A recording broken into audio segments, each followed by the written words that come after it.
Okay, today is Friday, January 9th, 2009, and my name is Karen Neurohr, and I'm a librarian with Oklahoma State University, and I am the principal investigator for a research project titled Remembering Wilma Elizabeth McDaniel, Poet and Oklahoma Dust Bowl Immigrant.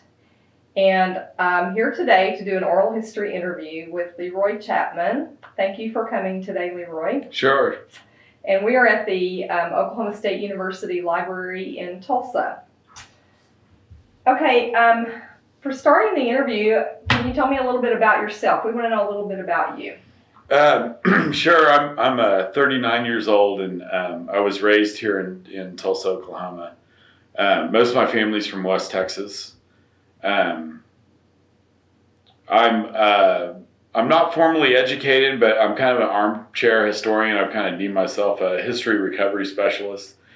And I got into radical Oklahoma history in the late 90s and ended up, that's how I ended up meeting Wilma, was through Roxanne Ortiz. So I'm a screen printer by trade, but I feel like the reason I'm put here is to be part of researching history kind of on a local level. I think that's kind of our place for agents of change. Anybody that wants to see positive change for the world or for humanity, you got to act locally. So that's kind of how I ended up meeting Wilma. But I've been a kind of quasi-transient and just always interested in culture and subcultures, and I'm not a careerist, or I haven't really lived like that kind of normal life. So. Okay, tell me a little bit about. You mentioned meeting Roxanne, and I did interview Roxanne last year for this project, and was very happy to have her participation as well. So. Let's hear a little bit about the when you met Roxanne and this whole connection to Wilma. Okay, I had heard I think it was an NPR blurb about a woman who had written a book called Red Dirt Growing Up Okie. And then I saw that she was doing a reading here in Tulsa. And at that time I was involved in a publication, an underground publication called Paper Tigers, which was kind of an anarchist theory history zine, and I had also been involved in a poetry publication called Barbed Wire Review. So I was a reader and interested in Oklahoma history and radical history, and in Roxanne's book Red Dirt Growing Up Okie, she had talked some about the industrial workers of the world, their history in Oklahoma, and the Green Corn Rebellion, which was at that time there was hardly anything published on any of that chapter of history. So we went to the reading, my friend James Murray and I, and we ended up doing an interview with her for our publication afterwards, and just struck up a friendship with Roxanne, and communicated and stayed involved with her and set up some readings for her. We also had made an independent film. It went to the Counter Film Festival to Sundance called Slam Dance. And so we had the Red Dirt Rangers had done a score for the movie, and so it got accepted to this film festival. So we set up a reading for Red Dirt Growing Up Okie at a coffee shop during Slam Dance in Park City, and the Red Dirt Rangers went and played. And so we all kind of went to this film festival together, and ended up, spending a lot of time in San Francisco with Roxanne, and got her to come down to the first Woody Guthrie Folk Festival, which I had helped raise some funds for through another event, and had befriended the sculptor Dan Brook, who did the Woody sculpture, which in all these publications you'll hear his name mentioned, because we had at one time had approached Wilma about him possibly doing a bust of her. So that's how I met Roxanne, and Roxanne on a trip from San Francisco that I took with her to Tulsa. We went through Tulare, and I met Wilma at her apartment and talked to her, and we became friends and started a correspondence. And because I had been involved in literature, in publishing literature underground in the poetry magazine, she was interested in that. So we corresponded some, and she ended up sending me a lot of her work, and we ended up publishing it in Barbed Wire Review. Tell me about when you went to her apartment and met her. Can you just describe that for me? Were you just there one day or part of a day? Yeah, as far as I remember we didn't stay the night there. We might have stayed in a hotel there, but from what I remember, this is I think this is what, 11 years ago, 12 years ago, maybe 12 years ago, right around there. But I remember going into the apartment, and it was, I felt like I was at a relative's house somewhat. It had familiar, kind of decor, and the dining room table seemed to be more of the place, the centerpiece for social activity. Like if visitors come, you sit at the dining room table, and coffee and that kind of thing, and there was piles of her papers, and we took some pictures, and I believe her brother Roy came over, and I met him, and I met her twice. And the first visit was relatively short, but that's when the correspondence began. Mm-hmm. And the second time that you met her? The second time was basically the same thing. It was there. As I remember it, this is when I told her that I'd been born in Texas. So she in which in some strange way, which I can understand. There's the sports thing about Oklahoma and Texas, and I got it growing up. I remember growing up here in Tulsa and telling people that I was born in Texas, and Texan, and then I moved to Austin in my early 20s in 1992, and they called me a Red River wetback. was or an Okie, and that wasn't a term of endearment down there either, but they didn't have any kind of, and to me, the from what I understand of that, I look at Bob Wills and Woody, who kind of have the opposite, Woody being raised in Oklahoma, Bob being raised in Texas, but both ending up in, on the other side of the Red River. So, and it's just ridiculous to me, kind of too, because if you take away the whole statehood thing, there's a lot of similarities, but I can also understand the differences too. Oklahoma has much more of the history of multicultural. I think that the fact that the 43 or so tribes that were removed here, and then the all black towns, and then the land run. Just the nature of the poverty in that mix for that short period of time is really at the core of the uniqueness of Oklahoma, and I don't think that that's really been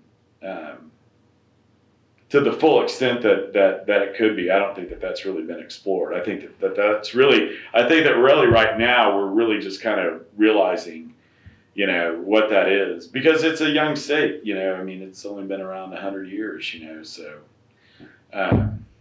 So Wilma, I think I had, in some strange way, kind of had fallen a little bit out of grace because, I was, had been born in Texas. I wasn't a true, Okie, and not that she used that term. I'm using that term. But I wasn't from. I think she called it either the old. Didn't they refer to it as the old country? In the Central Valley, either the old country or the mother country. I think it was the old country. I think it was the old country. Yeah, that first generation of Okies, referred to Oklahoma as the old country, as if it was another land, which it was, but another, country mm-hmm. that they had. It was a true immigration, Mm-hmm. So you first met her in probably about 1997? Yeah. Okay, and then Fall, the second winter. trip was soon after that, or? I want to say it was the summer of '98. I think it was right before the first Woody Guthrie folk festival. We went back through. I was up in San Francisco again with Roxanne, and Roxanne and I made another trip. This time James Murray was with us, the other writer, and we stopped through and we went to Weed Patch, and we saw Roxanne and met. That may have been the trip where Roy was there. But same thing, it's just a little apartment with, like I said, it could have been any number of my single relatives, What do you remember about Wilma as far as her appearance, her personality, her mannerisms? When I walked in, the first time that I met her, I had read Prince Albert Wind and Sleeping in a Truck, and a couple of other of her books, and I was just captivated because I had been reading, I had been reading dissertations on. In Roxanne's book, Red Dirt Growing Up Okie, and dissertations on the Green Corn Rebellion. And I remember I had read a WPA narrative or writer's interview with one of the participants in the Green Corn Rebellion, which was like a sharecroppers uprising, quasi-socialist revolution that happened, in Oklahoma in 1917. That was, immediately pretty much crushed. But they interviewed this guy, and in his language, it reminded. I had read it and then read some of Wilma's poetry, and so that kind of whole language thing was. I saw in her, this kind of link of this. These are people that were around then. This is like, and so I knew I had already viewed her somewhat as a saint or somewhat sacred, or had some kind of, idea that she was outside of, the contemporary world or the modern world in my mind, and I definitely got that feeling when I went in. I was trying to sit up straight and try and be, it was just kind of like being at my grandma's house, where things were, it was her territory and being polite, but that was kind of she made me feel very comfortable, but at the same time it didn't lessen it didn't really make me she was saintly, she absolutely was. I think that there's certain people that are given gifts. Gaylord Heron is another Oklahoman photographer that, I think has the same gift where they can capture and communicate, something otherworldly or spiritual or holy even, and that's their job. And I think that Wilma definitely was that, and that never changed, but I felt that way around her, and she made me want to do, my best. I felt honored, and it was special, What do you think comes through in her poetry, particularly? What strong themes do you see in her writings, her poetry, and her short stories too? Have you read some of her short stories as well? Yeah, it's been a long time. I reread the one that we published, but there are certain lines that have stuck with me, or images that I have from her poetry that will never leave my imagination. The one is where she speaks of arriving in California from their migration. And I believe it's at her cousin's house, and on either side of the mantle is one side is a picture of Christ, the other side is a picture of Bob Wills, and that kind of imagery. But I think that what there's a sacredness to being an outsider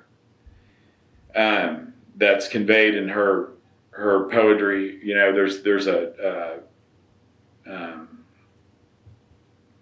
you know, when you survive and endure that kind of struggle, you know, where the odds are completely against you, you know, and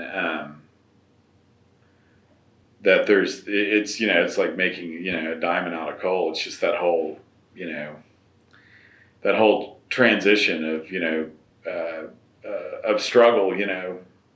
And when you speak about being an outsider, are you referring back to her leaving Oklahoma and arriving in California, or Yeah. you're referring to more than that in a way? Well, I think that even yeah, I mean, at the root of it definitely is her being an Okie, you know, an original, you know, Okie, that, you know, and being poor, you know, being forced to leave, you know. I mean, you know, she definitely probably in her time had to have seen some of the affluence that was going on in Oklahoma with the, you know, the oil and people with cars, and, you know, not having that and being dirt poor and having to leave for, you know, hopefully greener pastures into some, you know, faraway land, and getting there and just, you know, being part of that migrant culture, and the disdain, and, you know, being called an Okie didn't have the nostalgia or the, you know, the kind of regenerated definition that it has now. It's like the Merle Haggard song, you know, in the good old days when times were bad, is a good way to kind of, I think that kind of sums it up. Tell me a little bit about your correspondence with Wilma. You have a collection of letters, and talk about that just a little bit. Well, that came about from I had co-published and put together a independent local poetry little publication, you know, just real simple Xerox stuff. And I think I had given a copy to Roxanne when I first met her, and she had passed it on to Wilma, and that's why she brought Wilma up, because Wilma was a poet, and I had never heard of Wilma, but, you know, I had written poetry. I probably hadn't read that much. So the correspondence began after I met her, and had given her a copy of it. And, you know, there was talks, I think we had, you know, we referred to it as the Okie archives, or the Oklahoma, you know, Tulsa archives, or, you know, just kind of an independent, trying to bring her presence back here to Oklahoma is really what we were doing. And so we published, and she sent me a lot of handwritten poems and some published stuff. And, you know, she had sent me at Christmas time, you know, a couple of the little Wrigley's gum wrapper angels that she would cut out. You know, she'd make these little angels out of little Wrigley's gum wrappers. And she had sent me some seeds for some flowers to plant, you know, for Woody. And there was talk about trying to get her back to the Woody Guthrie Festival, and, you know, just trying to bring her canon of work and her presence back to help people kind of understand the history of Oklahoma and stuff. So it lasted, I think the correspondence only lasted close to 2 years. I kind of dropped out of that whole thing, and I passed my collection on to John Cooper, because I knew he would keep it, and he was keeping in touch with Wilma. There wasn't really much that I could do at that point, you know, for her presence. So I kind of passed it on, and then, you know, kept up with John, and he would tell me about her. And I think they got to play together at Weed Patch. There was talk about doing a bust for her, having this Creek sculpture do a bust for her. And then there was talk also of doing a spoken word album with the Rangers playing music behind it and stuff, which we had always, you know, thought would be super cool. But I don't think much of that came to fruition until now we've got the university here, and you doing some great work. Do you know, besides, of course, Roxanne and John and Brad, do you know of other people that she corresponded with in Oklahoma? No.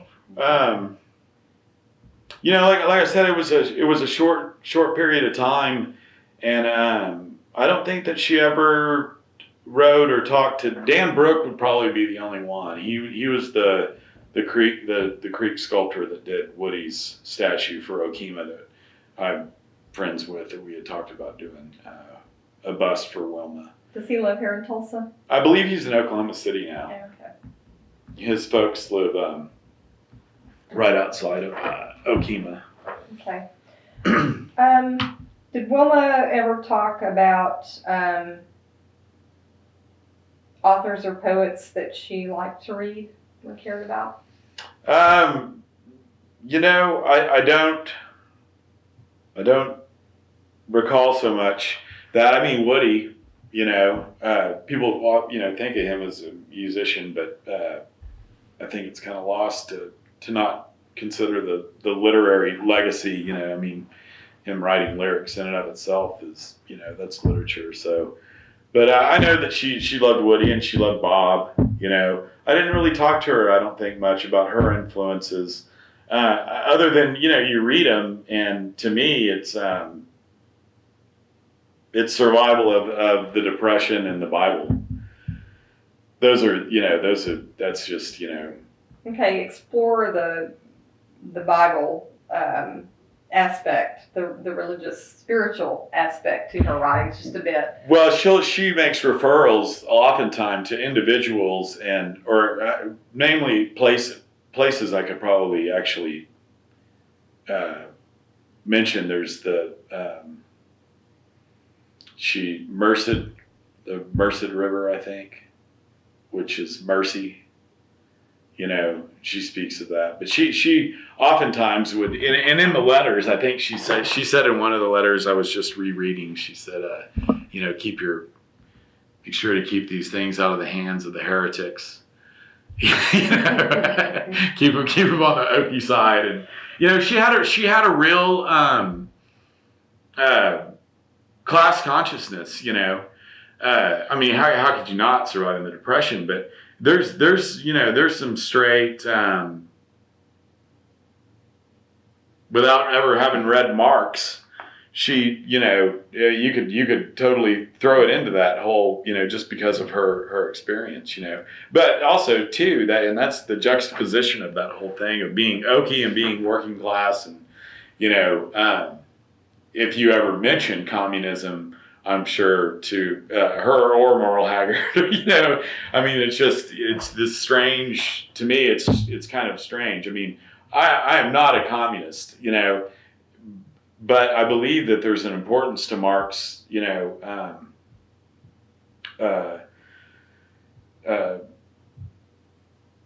his analysis of capitalism, and I think that the Depression and even now, and you can see that now, too, we're sitting here, a few days before Obama's inaugurated, and people's, perceptions of politics are much different than they were, before Bush's first term.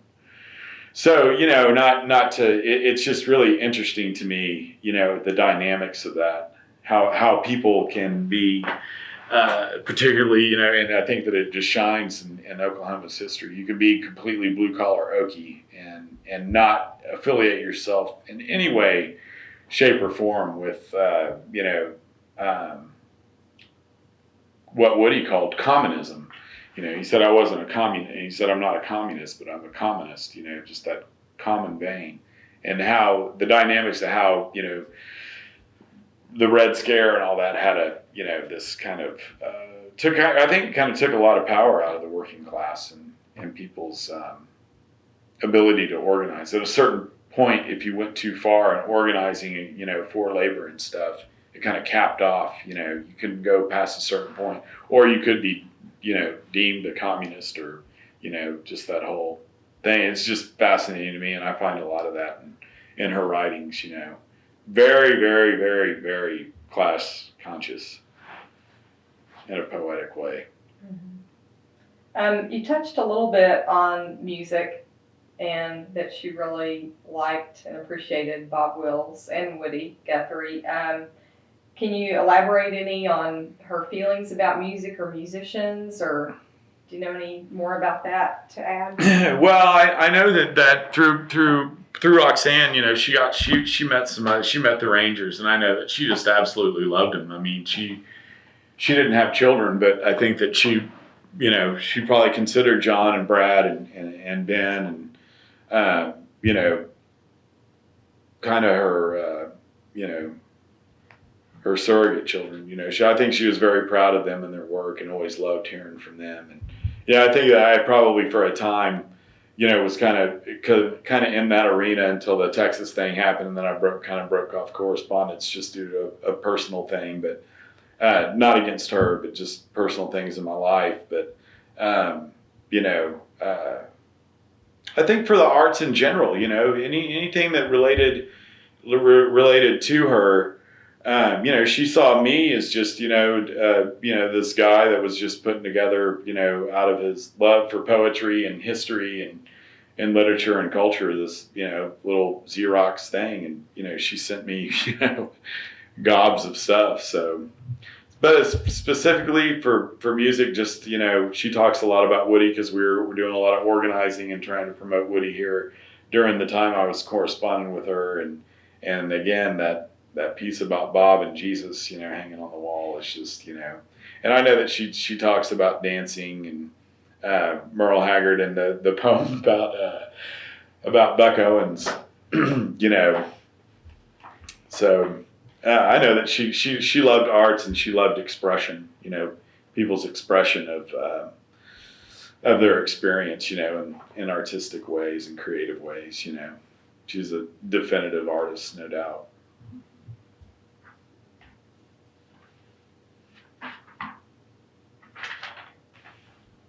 Do you have, out of the letters that she sent to you, do you have a particularly favorite one? Well, but yeah, I was going through and part of my what I was kind of studying around those times, which to me is really interesting, and especially about Oklahoma history, is I had told Wilma in one of our conversations that I had heard a saying, "Don't look too close at your family tree; you just might find some dark leaves." And she said, I've heard that, but always heard it. Don't look too close at your family tree; you just might find a Cherokee. So I think that it was, you know, there's, depending on where you were from and at, and definitely in her experience, that was, you know, probably a lot of the reason the Native Americans didn't get on the rolls. Okay, let's back up here just a second. Sure. So her heritage, from what you understand. Yeah, it was she was one of like many Oklahomans that you know, you weren't, if you had mixed blood, white Indian blood, it was better not to say you were Indian. You know, I mean, just on the side of privilege, you know, to just be white. And I think that her family story there's definitely some cherry. In fact, she says in this letter I'm about to read, she mentions that. But so that's part of the whole thing about Oklahoma that I think is so interesting, and race. And I was into this whole thing at that time, and she fit into it. But yeah, I'll read this letter that she wrote to me. It's dated August 11th, 1998, and she says under that date, she writes her mother's 111th birthday. It says, "Dear Leroy, I would enjoy this, your fine letter, and 1/3 more if page 2 of 3 pages had not been left out. However, there was much of interest in these pages 1 and 3, especially about the sculpture." So apparently I wrote her a 3-page letter and left a page out. It says, "For the first time, I begin to think that my Okie," and she spells that O-K-I-E, and says, "I begin to think that my Okie, not Okie, which is spelled O-A-K-I-E, which I I had written her a letter and had written Okie that way. I'd seen Woody use that. And so I wrote her, I mentioned something about Okie, and I wrote it in the tree sense. And she corrects me that that's not, So it says, for the first time, I began to think that my Okie, not Okie sidekicks, might be actually serious about doing a bust of me. As one critic told me, for a woman with such a sense of humor, you are the most serious person I've ever met. I am serious where there is no substitute. I am saying that I don't like any jive hype, not that you have it. There are so many phony folks masquerading as artists. One dude took my photograph and has shown it repeatedly in his exhibitions, but will not even give me one print. I'd asked for one to show at Woody's Festival in the museum. But was refused. Let us forget those cheapskates. This is a strange turn in events in my life, rather uncanny, somehow very Indian. Surely poetic justice that a sculptor would be Native American, Creek, as in the Creek Nation where I lived all my 17 years in Oklahoma, and so near Okemah. My tribal connection is Cherokee, but many people think it is Creek because of my life in Creek County. Poor Dan probably doesn't know what a daunting task it would be to sculpt me. Woody was a piece of chocolate layered cake compared to me.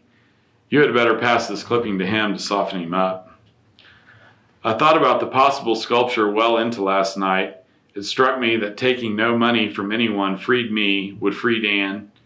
The bust would be exactly where it belonged in Stroud. I think they will accept it.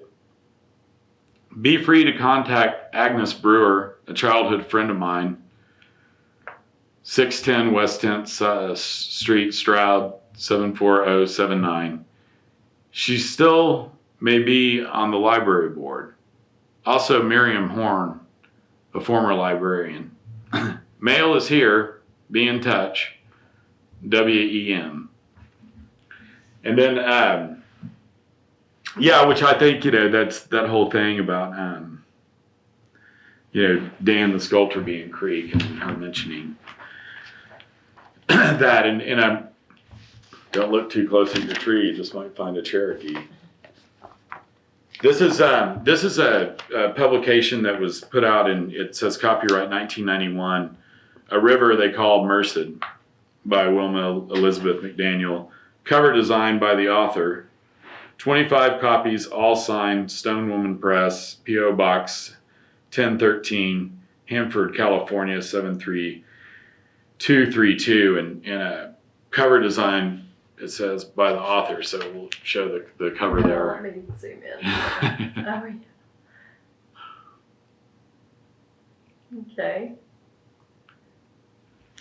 And second page is good too there, I think. With the drawing. yeah, with the turtle. Mm-hmm. And then and it's got her signature there. What's the title of that poem? This is the preface. Of the preface? Mm-hmm. Would you read that? Sure. Preface. You might expect a big muddy woman, having crossed it many flooded times. Let me start over. Preface. Okay.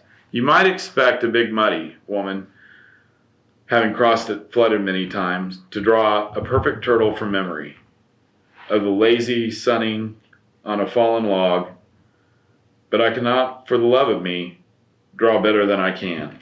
And so there's the turtle from memory. Yeah, we'll zoom in on the turtle. I've seen that drawing a few times. Yep. Wilma's turtle.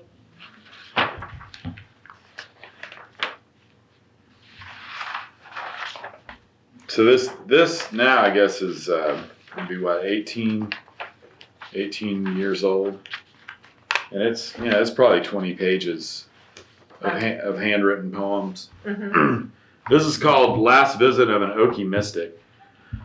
Uncle Bart always wore white socks and sat in Mama's rocking chair when he visited us. On his last visit, he was pensive and interpreted his California Odyssey like the Okie mystic he was. Mariposa, he began. and the name rolled off his rough tongue like melted silver. A Mexican boy told me that word means butterfly. Pretty name for an insect. Like the river they call Merced. Means the Virgin Mary's mercy. I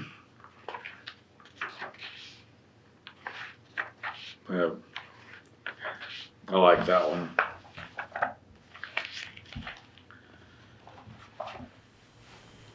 Even though you just knew Wilma for a short time and corresponded with her for a short time, would you say that her poetry has influenced you in some way? Oh yeah, absolutely. It's if nothing else, it educates you. Like I believe I was telling you earlier. I've never read The Grapes of Wrath, which I'm a huge Woody fan, and I've been involved in various Oklahoma cultural things. And I worked at a bookstore for a time. When I would tell people that, they would just they were dumbfounded. But to read her work. For me, it just communicates that whole story. You don't really have to get into, those more popular, cultural, iconic kind of epic pieces. And to me, it's just it's always soothing to read her work. It's somehow, like I was saying, I kind of felt like I was walking into a relative's house. It's that way, and there's just so much, so many lessons in her poetry, and hard-learned, lessons and beauty in it. It's given me a greater understanding of that period of time of what Oklahoma is, of what an Okie is, of what a poet is, all those things. Talk about her use of language just a little, if you will. Yeah, it's familiar to me, just growing up in this area, but poetry probably, I don't know the exact definition, but she can convey the feeling of a geographic place, or of a feeling, whether it's sadness or, and in a context that's completely, I think, maybe geographically, centered. That's really unique to Oklahoma, and probably, well, of course, definitely the Central Valley, but that comes from here. But it's not unlike Woody Guthrie. Absolute command in a simplistic manner to really explain or express a huge idea. What could be very, very complicated. An absolute relationship, but I believe between Woody's use of language and Wilma's, and I can't say that she was influenced by him, because I believe her career was running pretty much parallel to his. I think that he was only born a couple of years before she was. She was luckier to have had a longer life, but. Was she outspoken?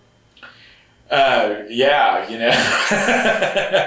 but see, and that's the thing about Wilma, or what I would call a quintessential Okie, someone that's almost inscrutable.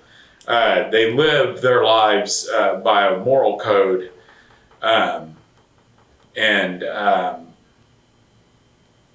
is salt of the earth, and because of that, they have a right to express their observance of amoral or contrary principles to their own. And Wilma, at a drop of a hat, she'd let you know, if you're out of line or not. And I think that's part of what I was kind of speaking of earlier, is that transcendence of struggle, and that passing through that. It's like a rite of passage. And certain people are given, or develop or have a creative sense about them. And so, you end up with this canon of poetry describing, this complicated chapter in American history through one individual. And, it just speaks volumes. But yeah, Wilma, outspoken and rightly so. It's you don't hear much about Christ being, or Buddha. You hear about the passiveness of spirituality more so than you do about the fire and brimstone side. People forget that the Buddhists, they had to raise arms against the Chinese communists, to try and keep Tibet, so it's that same kind of thing, If Wilma, and in her letters, I don't think all of them are here, but she mentioned a couple times about me being late and responding to her or whatever. It wasn't, she let me know if I was out of line, for sure. And there's very few people that you just don't argue with, And she's definitely one of those people. I know a couple other people. I'm fortunate enough to have met a couple other people that grew up during that time, suffered some of the kind of same hardships, that have that same moral authority as Wilma.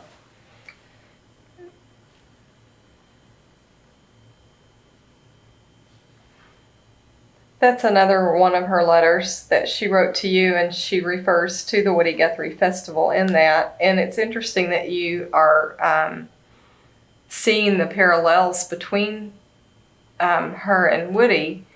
Not a lot of that has really come out in any of the interviews that I've done. I think in California, of course, they're seeing her parallels more with Steinbeck's story, right? Which was fiction. But and you mentioned Weed Patch. Did you go to the festival, or did you just go to the site itself and the museum? Yeah, we just went there. I thought it was really interesting that it was the only people that were there were Mexican. Yeah. So I mean. Well, that's one of the things that she writes about, all of the different cultures. Mm-hmm. That she was around in California, and she could see the changes, and she recognized that the Mexican workers that were coming in there were not unlike what her family went through and so many other Okies went through. When they went there, I think she really could see and relate to that. Yeah, there's a definite. There's not a whole lot of. You'd be splitting hairs to say that there's a lot of difference. Do you see anything in there that you would like to share? If you give me a minute, I'll give you an instance of her kind of her class consciousness. There's a couple of good ones in here.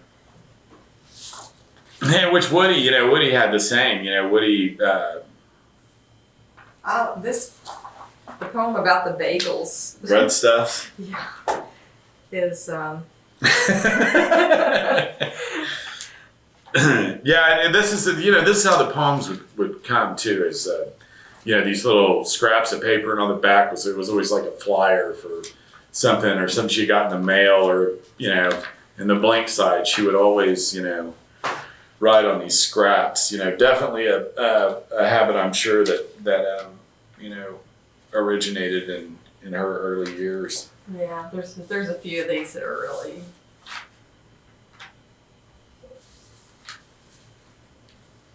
Well, here's bread stuff. It says, I've never liked bagels, even from Foxy's in Las Vegas, where people thought that they were the best.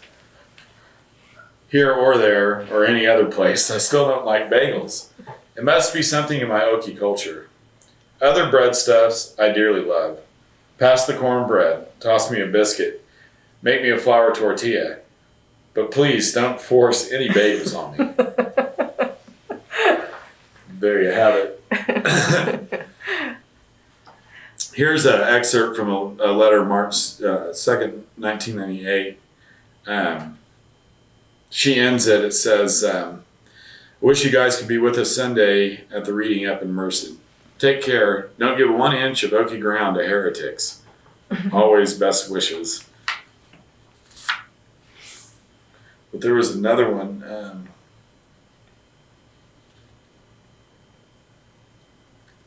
She talks about money. She said, money always, will put stuff where money wants it.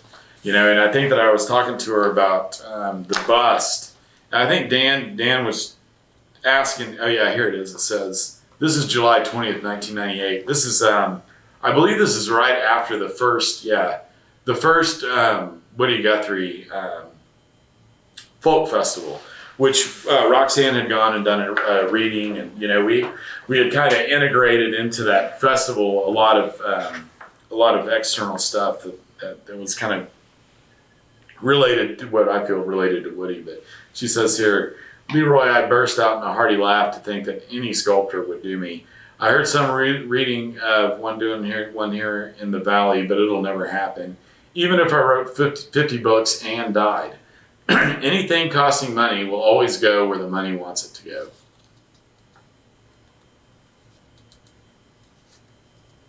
Well, she would know.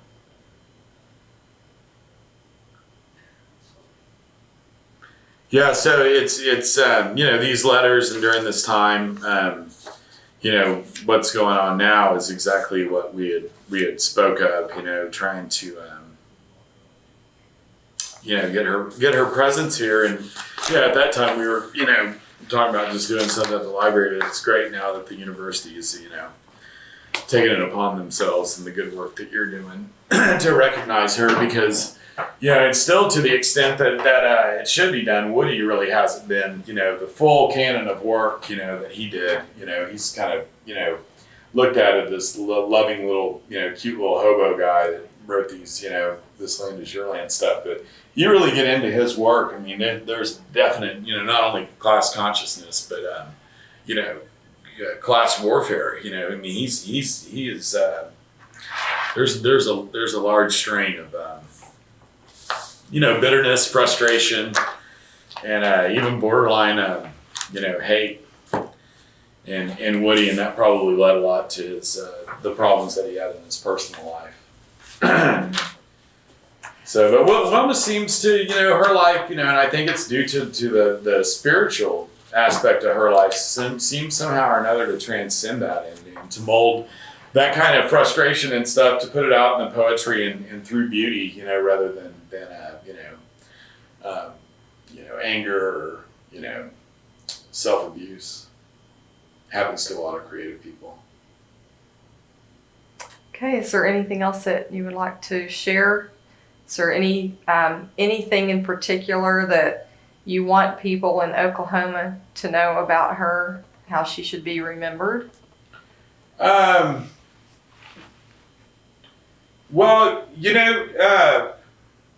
I don't know. She was humble, and that's it's kind of complicated. She was humble, but she was righteous. And that I think that's kind of a fine line. She'd correct you, but I think that's just an example. That's just a great example of a way to live a life. Just read all you can, and two, I think that history. You want to really know what happened, historically. it's best to do it through an individual. And Wilma, you want to know about Oklahoma during the Dust Bowl and Depression days and all that, and what it was like to be transplanted to California. Well, to go beyond Grapes of Wrath, Wilma's, there's probably nobody better. Merle, Haggard, maybe it would be right up in there too. But if you want to know what the class side of it was, really get into Woody's works and read, some of his more obscure stuff, because he talks a lot more about the dynamics that made the Depression and that migration to California happen, and the nonfiction part of it, I'm sure that Grapes of Wrath is all it's said to be, and is epic, but the nonfiction part of it, I think, is the most important, the actual, because Wilma's, the pain that she went through and the struggle that she saw her and her family went through, and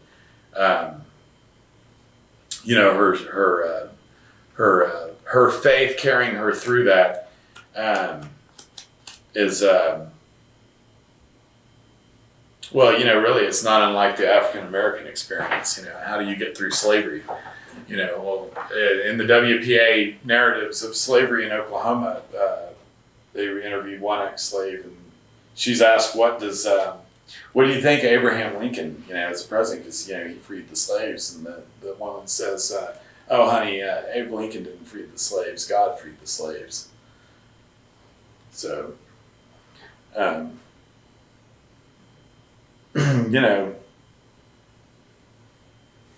I guess that's it. Okay. Well, thank you very much for participating in the project. And Sure, my for pleasure. the great interview. This was really wonderful. You had a lot of really great things to share and say, and your thoughts are important for the project. I'm glad we have them. Yeah, well, then thank Wilma for being generous. Okay.